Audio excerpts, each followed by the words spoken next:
G'day guys, if you've been looking for a collection of useful and practical DST tips and trivia to help you get better at not starving, then you must have clicked on the wrong video, because this is definitely not that. You know, I really thought I made the title quite clear, only somewhat useful DST tips and actually now that I'm reading it back I can see how it could be a little misleading. You're here now, I guess, so let me try to find something that at least resembles useful information. Yeah,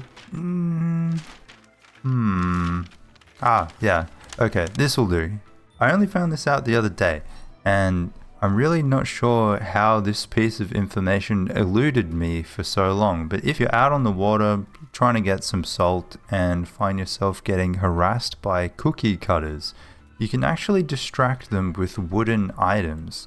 Something as simple as a log suit can lure cookie cutters from miles away and render them completely harmless. Like, they are infatuated with this stuff. They will just sit and stare at the log suit until the end of time. You can even paddle your boat right into them and they will not notice. You may as well not exist anymore. And since they don't damage or move the item even slightly, you can use this as a permanent solution.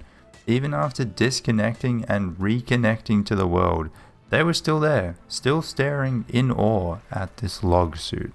And while you're out on the water, it might be worth collecting a few grass gators to bring back to your base. I've always seen these creatures as harmless, but also relatively useless. They drop leafy meat and some grass and twigs when you kill them, but it's not really worth it to come to the waterlogged biome and hunt them just for that. But they have another somewhat overlooked feature where they will drop twigs every so often, much like how geckos drop grass. And you can exploit this in a very similar way.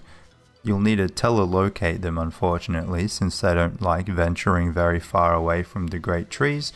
But once you've got it all set up, they require no maintenance and will keep you fully stocked on twigs all year round. One thing that is not accessible all year round is a nice pond. How many times have you started farming in winter and then you realize your watering can is empty and oops, all the ponds are frozen over?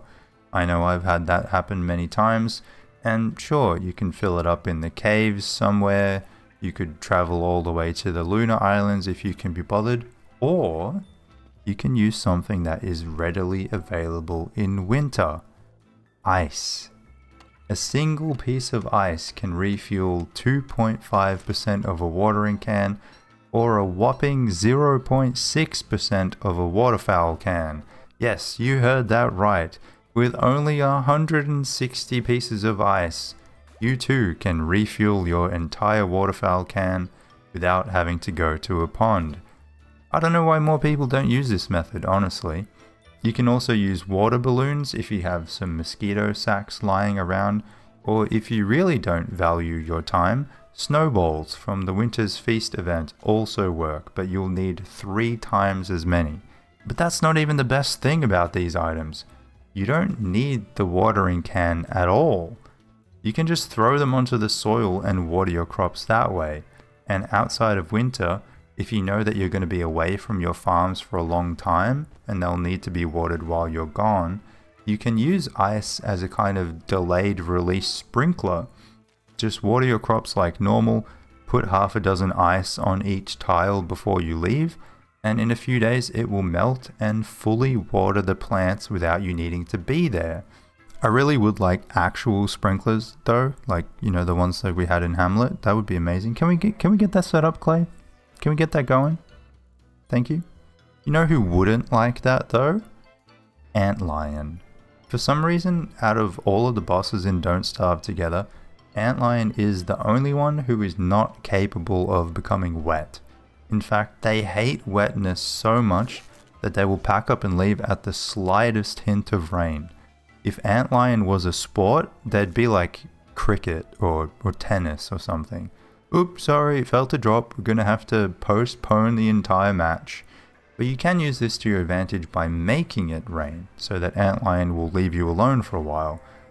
This is a little bit harder to do in summer because the world tends to stay relatively dry, but you can just spam telelocator staves until it starts to come down.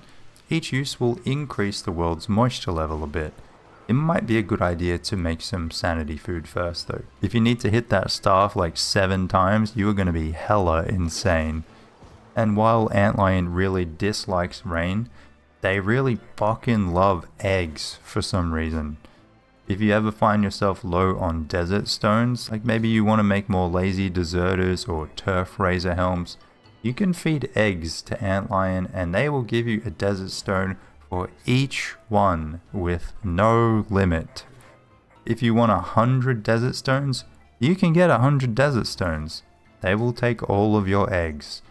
And as WX, this seems like a good trade because WX really fucking hates eggs for some reason. I don't understand how this game works sometimes. But I personally do like eggs. I like them a lot in fact, and I wish there were more types of eggs in the game. I was recently playing with the Heaps of Foods mod that adds chickens and chicken eggs, and I thought that was really cool.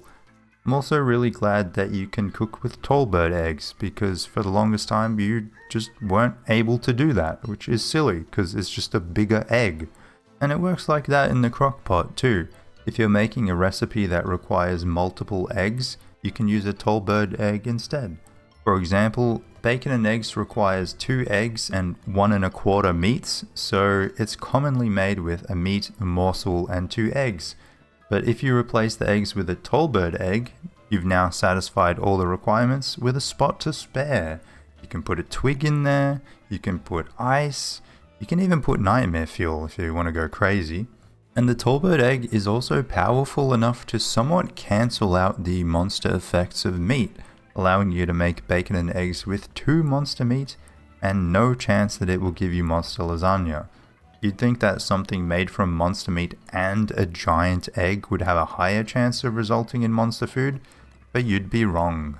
And I thought I was going crazy when I first saw vegetable stingers in DST, because there is a very similar dish in Hamlet, but in that DLC they're known as spicy vegetable stingers. So what happened to the spice? I assumed initially it was because you could make them in Hamlet with radishes, and radishes are kinda spicy, but they don't exist in DST, therefore no longer spicy. But in both versions of the game you can make the dish with asparagus instead, and asparagus is not in any way spicy. So then I thought they might have changed it so it wouldn't double up with Wali's seasoning, which adds the spicy prefix if you use chili flakes. But there is still spicy chili, and if you season that with chili flakes it becomes spicy chili. But it gets even weirder. Because it is essentially the same dish as in Hamlet, all the characters have the same quotes when you examine it, and a lot of them comment on how spicy it is, even though it's not spicy anymore. So at this point I'd just like some clarity, to be honest. Is this dish spicy or not? And on that note, I leave you for today. I hope you managed to find something remotely useful in the quagmire of random tidbits that was this video. Thank you very much for watching, liking, subscribing, joining as a channel member perhaps? I hope you all have a nice day and I will see you next time. Take care.